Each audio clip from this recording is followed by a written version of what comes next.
एक मोठी बातमी हाती येते। नवी दिल्लीमध्ये एनडीएची बैठक नुकतीच संपली आहे। नवी दिल्लीमध्ये भाजपच्या नेतृत्वाखालच्या एनडीएची बैठक नुकतीच संपली आहे आणि सूत्रांची माहिती अशी आहे की एनडीए थोड्याच वेळात सत्ता स्थापनेचा दावा करणार आहे। एनडीएची बैठक संपून बाहेर पडणारे नेते हे राष्ट्रपती भवनाकडे जातील आणि राष्ट्रपतींची भेट घेतील।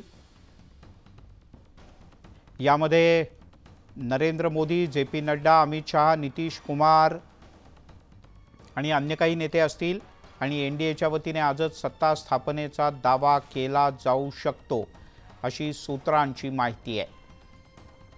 नवी दिल्लीमध्ये भाजप प्रणित एनडीएची बैठक ही काही क्षणांपूर्वी संपली आहे आणि यासोबतच नवी दिल्लीतल्या राजकीय घडामोडींना आता वेग आलाय।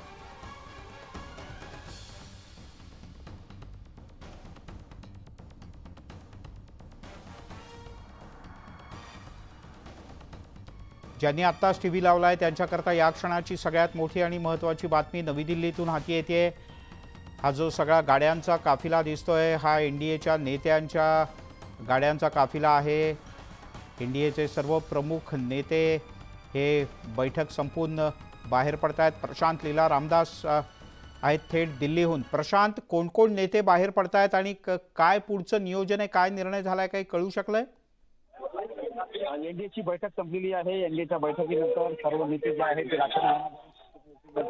आणि बैठक संपली आहे। बैठक संपल्यानंतर सर्व नेते जे आहेत ते नेते निश्चितपणे राष्ट्रपती असण्याची शक्यता व्यक्त केली जाते।